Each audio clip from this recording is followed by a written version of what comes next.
Oh my god. The meta is changing at an alarming rate. Hello everyone, welcome to another video. They put out a lot of information today about the changes to condition damage, some combat movement stuff, and some stuff to do with the wallet in 2 blog posts. They did say yesterday, actually, that this next patch would have additional stuff and they'd give us more information. I basically said in yesterday's video, hey, we're going to get specializations next patch. Who knows if we'll get Condi stuff? Probably not, right, guys? Well, no, we do seem to be getting that also. So I'm going to talk to you guys about that for today. These are big changes, really. Could even push Guild Wars 2, like, for PvE side of things, like, well into Condis. We'll see about that. So I'm going to take things piece by piece. We'll start with the boring stuff. Then we'll do some good stuff. Then we'll talk about some not so good stuff. They've talked about footage in the background. Once again, is a continuation of Heart of Thorns beta gameplay. The next beta, for what it's worth, guys, I will not be running with immersive combat mode on, so you'll get to see the map the whole time. And I might change my sweet effects settings again, because I feel like they look a little bit too dark. But whatever. So let's look at the first thing. Probably the small fry stuff, in my opinion. This is the changes to the wallet. Remember a couple of weeks ago when we had those screenshots of the hero panel, and it was totally missing the wallet icon, and it had some new icons on there too? Well, they've explained that today, so let's get into it. First of all, the view of the wallet has changed completely. Right now, it's this grid thing, right, where you've got like 4 currencies on the top row, then the next, and then the next, and it's pretty, but it also meant that really, they have been very reluctant to add new currencies to the wallet. In fact, the only update we saw to the wallet since it came out, they specifically took one currency out and conveniently replaced it with another one, and I guess they've been wrestling with this for a while. Wasn't a very good idea to do it in the grid shape if it wasn't easily expandable for them.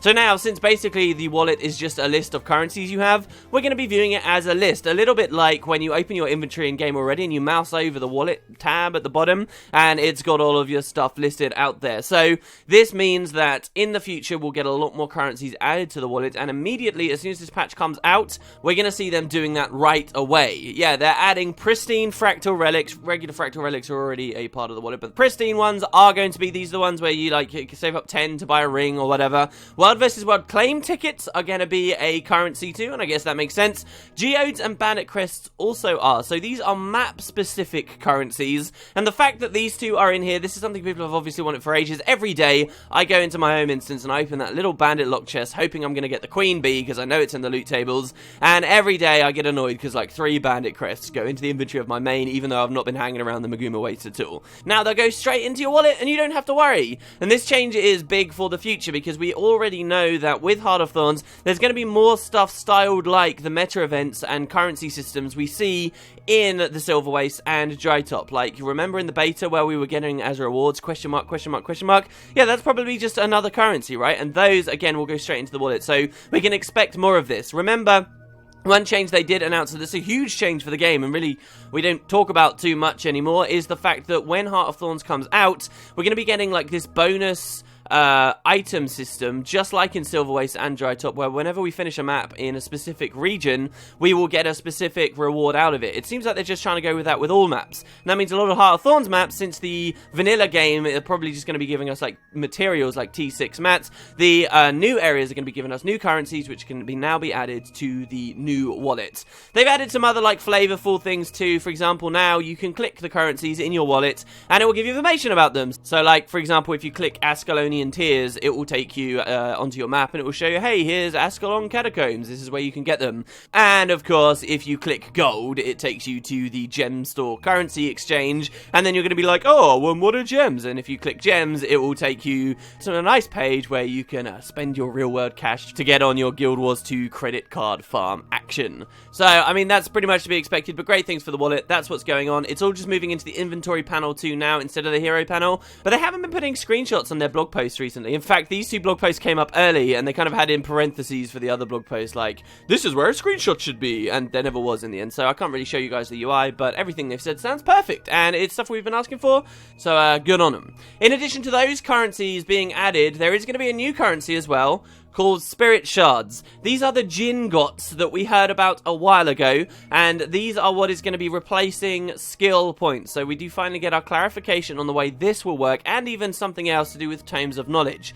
So to lay it out for you guys, currently every time you level up, you get a skill point, and there are various items out there that will give you skill points too. Skill points you're spending on two different things, really.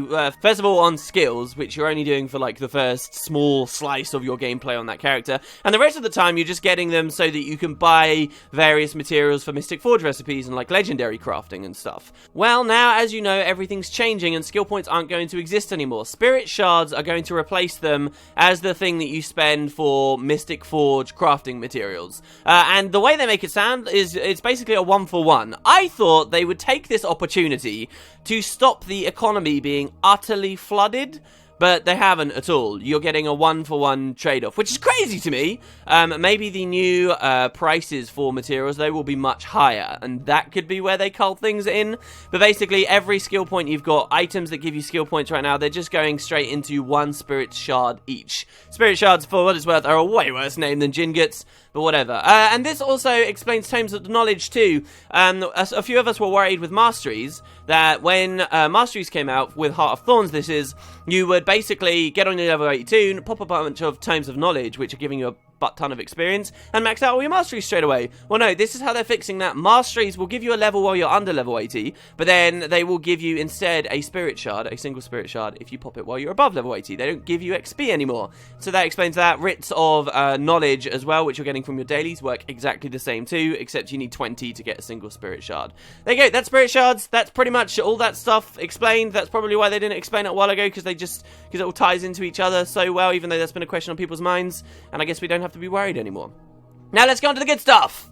Alright, combat stuff. Stuff that is going to change the meta. Here we go. Now, I will explain first something I don't like. The blog post is called Dots and Dashes. Dots refers to lots of condition damage changes, which we'll get into very shortly. But then the dashes, it refers to one last thing that they kind of put almost as an addendum to the blog post that sort of sucks. Now, basically, here's the thing. Currently in-game, if you have abilities that leap you... Now, I'm not talking about blinks, okay? So, teleport, stuff like that. I'm not talking about those, but skills that physically move you. When you use these abilities, you are affected by stuff like swiftness. If you have swiftness and you use Rush, Greatsword 5 on a warrior, you will go further and faster than if you did not have swiftness.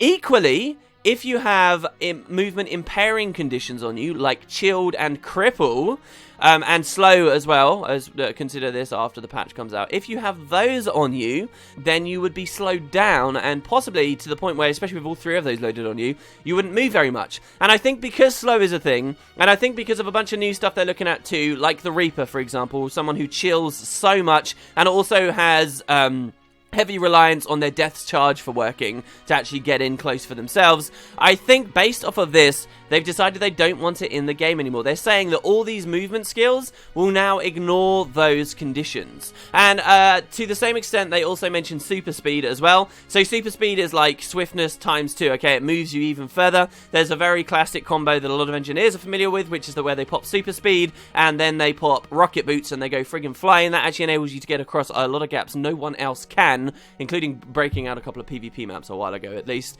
And I think they're looking at this and saying, oh, look, these kind of combos we don't like. We have these movement skills, and we want them to move a set amount, not people to kind of bust them and break them open.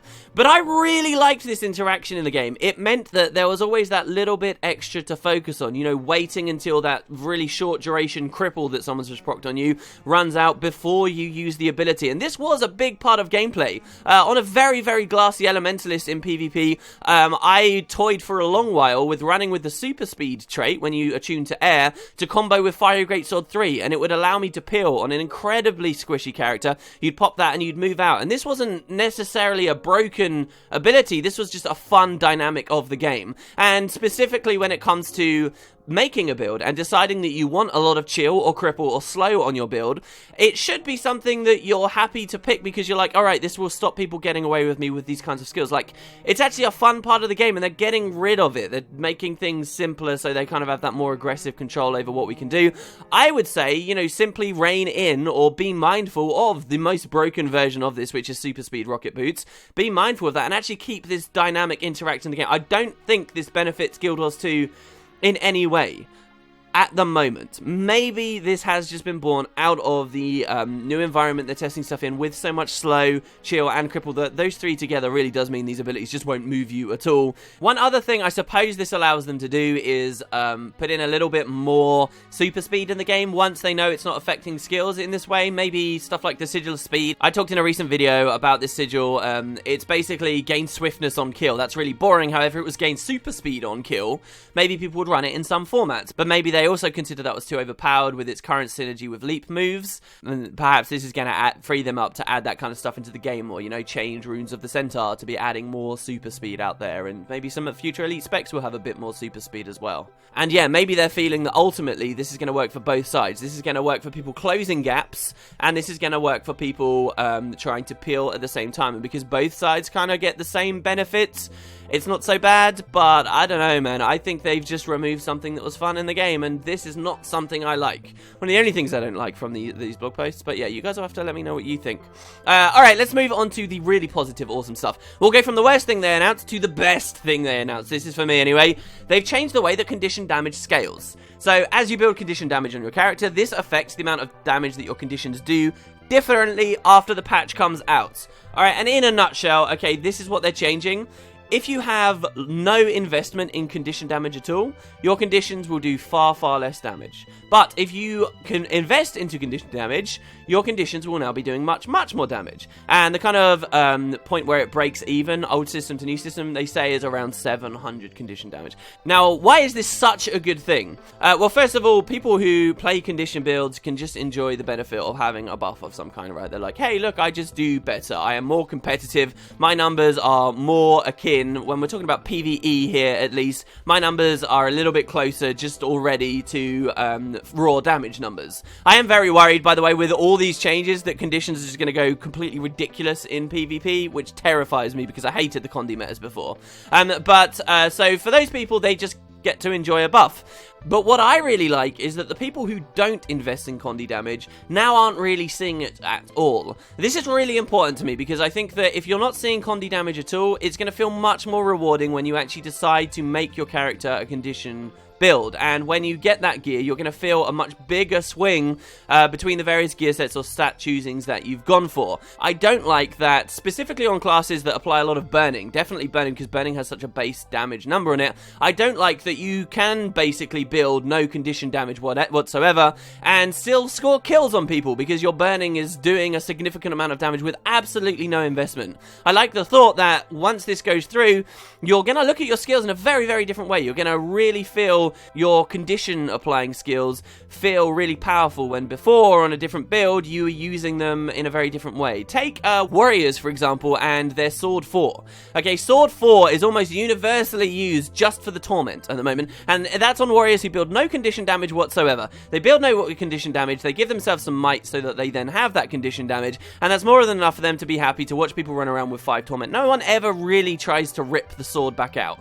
However, with this change, their burns from their longbows should go down a bit, and the torment that they're hitting as well should go down too, and this should incentivize warriors to start maybe ripping instead, because the torment isn't what they're going for, and then it's when they're actually playing a Condi build that they want to leave it on there. That's fun to me. That means the stats we choose are changing the way we use our skills in a bigger way. You guys might remember a while ago on my second channel, I kind of just got in front of the mic and talked a little about my thoughts on the way stats should affect characters, and I basically talked about this idea. What I want to see with Guild Wars 2 almost globally is people have much, much lower base capabilities. I want to see us have much lower vitality. I want to see us have much less effective healing skills until we actually choose to build for vitality, or until we actually choose to build for healing power, because I feel like right now in this game, especially a game that gives us everyone like 2 free dodge rolls, it really means a lot of the time there's no point in building many other stats, but you give us lower bases and then they become a lot more lucrative to get. So I'm really happy about this,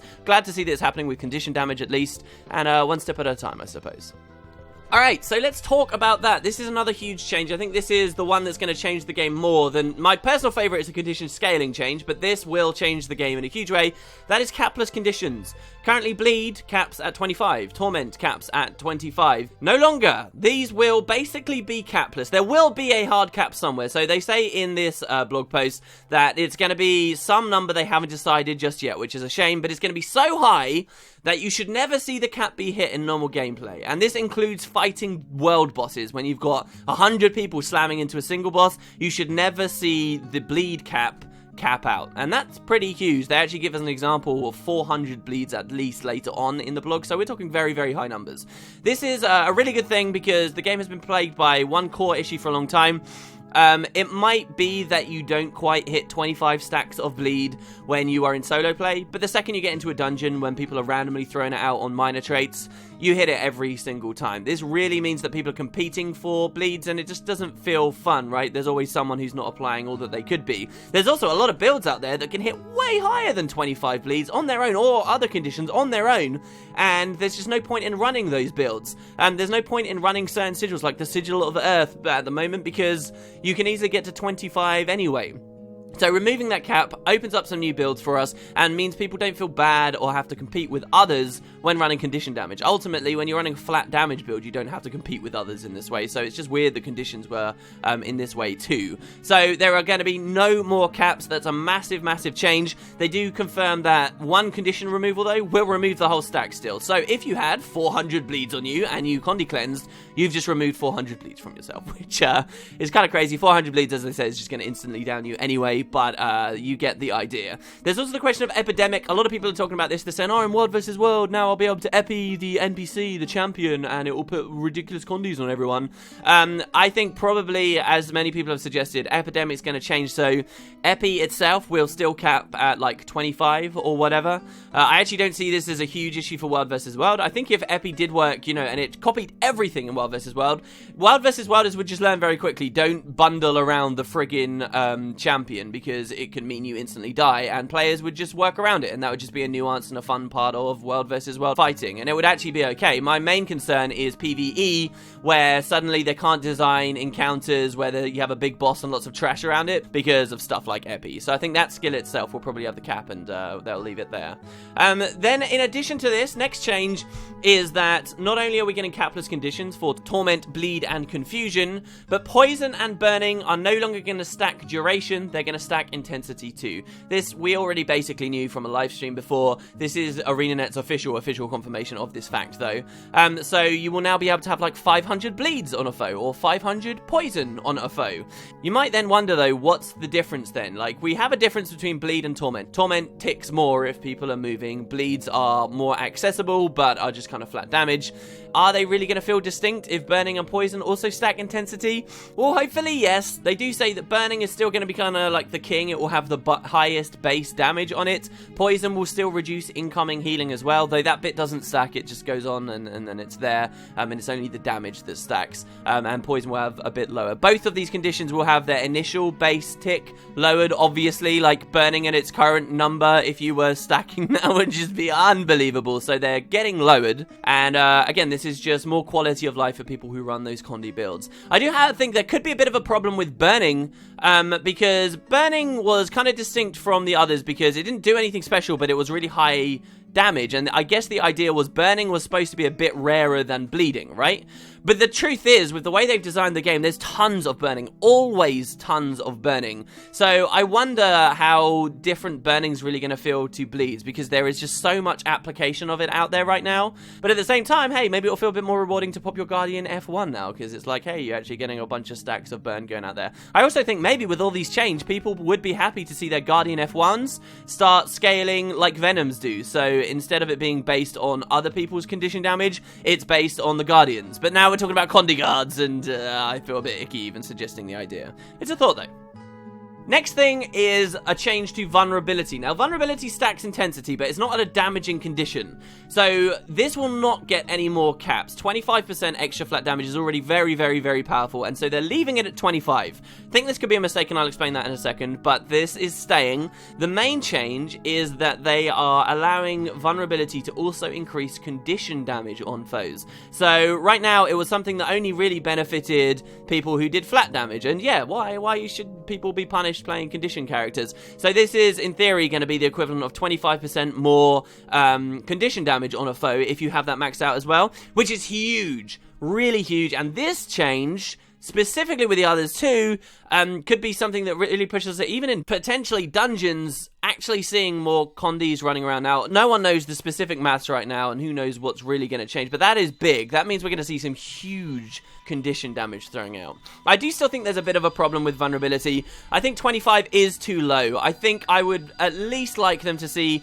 half the potency of vulnerability and allow it to stack to 50. I really don't like that they're at the point where they're designing skills that instantly cap it out at 25. Vulnerability should be a good tool for them to, you know, throw some vulnerability on a class or a specialization, and then that class or specialization can confidently have a place in dungeons, for example, because it knows it can boost everyone's DPS. But at this point, it only takes one character to get us to 25 for when it matters, and that sucks. It means you only have one slot for that in the party, essentially, and it's really not something valuable. And that cripples the Necromancer, for example, right now already, and I'd like to see it be more of a mechanic. I don't want to see just one person cap stuff out at 25 instantly, and there's way too much of it. If it was 50, half potency, we're not actually giving it a buff, but we are allowing more people to fill that role. We would hit 50 caps anyway, still really quick, but it would at least go some way to solving the issue.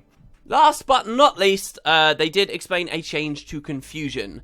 This is the last thing to talk about, and this isn't something I really like very much either, and I'll explain to the best of my ability why. So, with confusion, for PvP, I think confusion is in a brilliant place. If you have a lot of confusion on you, you are terrified to pop any abilities. If you get lucky, you're putting a lot of confusion on like a Mediguard or something, and they pop a ton of their abilities very quickly as they can, because they've got a lot of instant activation. You can burst people down very fast. It's kind of fun, and there's counterplay there. Cool. But in PvE, people don't really run confusion because the condition itself is very finicky. It either works really, really well because it's like on an enemy that is ticking very, very quickly, or more likely it's awful because enemies attack so slowly. The AI is so poor and so clunky and so slow, you can put confusion on a foe and get like one tick of it before it runs out. And how boring is that? How bad is that? It means in some situations it's crazy overpowered. For example, in Fractals, if you stay at a really, really long range and you load up a Harpy with a ton of confusion, it will just like kill itself very, very fast. Or in the Snowblind Fractal, if you load up the Svanir guy and then he teleports to that ledge, he will destroy himself while he's up there with tons of confusion. The rest of the time it's just poor, so it's uneven at best is the way to describe it. So they're trying to fix that by basically just making it another Condi that ticks damage over time. Except its extra little thing is it will also do some bonus damage, whenever someone uses a skill. So it's like Torment, you know, it ticks damage over time, but then a bit more if people are moving. This ticks damage over time, but then a bit more if people are using skills. And this means it will see more play in PvE, admittedly. But I don't think it's fun anymore. It's so dilute. I already told you guys my favourite skills from the first game were Backfire and Empathy, okay? And these were just really strong, really specific versions of Confusion. We're not getting that gameplay anymore. It's gone. It's gone bye-bye. And I feel like they're going to make this change to Confusion. It's just going to become another kind of boring Condi out there. Maybe eventually they'll bring ideas like Backfire and Empathy back in a strong way with like specific targeted effects that exist outside of the condition system. But who are we kidding? The chances of that are so low. I don't like this change. I think, yes, Confusion will see more play, but I don't think it'll be more fun. And for PvP, I see almost no benefit whatsoever. You know, we can't ignore the fact that there is another solution here. It's just a lot of effort, and that is to go back to the enemies in the game. Yes, all the enemies if you have to, and adjust the way that their AI works, then increase the rate at which they use abilities. There is a fascinating GDC conference talk by the guys at ArenaNet talking about new AI capabilities they have in the game, which specifically allow new Heart of Thorns enemies to to use attacks and abilities much more frequently. Like, it's not just 1 a second anymore. They can actually chain stuff together and use things at the same rough speed that players even do. Now, I doubt it's not going to be anything as crazy as the amount of abilities that get popped with a fresh air burst or something, but there will be the capability in Guild Wars 2 for enemies to attack fast, which means in general, Confusion would be stronger and stay specific and nuanced and fun. But they don't want to go to the effort of looking through all their old enemies, and so instead, they're kind of making the Condi boring. And there you go, guys. Those are the changes they outlined today. Bit of a long video, but a lot of stuff to talk about. Overall, I think conditions are going to go out the wazoo. I'm terrified of going straight back into a Condi meta on the PvP side of things. Absolutely terrified. This is why I was not scared to see powerful condition removal on Ventari stance for the Revenant, for example. Hopefully, there'll be more play to condition removal coming up in some of these future elite specializations. And do consider, whenever they talk about that, and when we get the patch and we see their new vision for the specialization system, and there's a lot of strong Condi removal in there, just remember, it might actually be necessary now. But certainly a lot of really positive, great stuff. I think the only problem still remaining for conditions is the fact that objects, like gates and turrets and stuff, in PvE at least, can't be Condied. But aside from that, yeah. Let me know what you guys think, specifically about Confusion, about the movement skill stuff, and maybe the idea of having more vulnerability stacks. I'd like to see if your thoughts are in line with mine. But otherwise, have a great day, guys. I'll see you next time.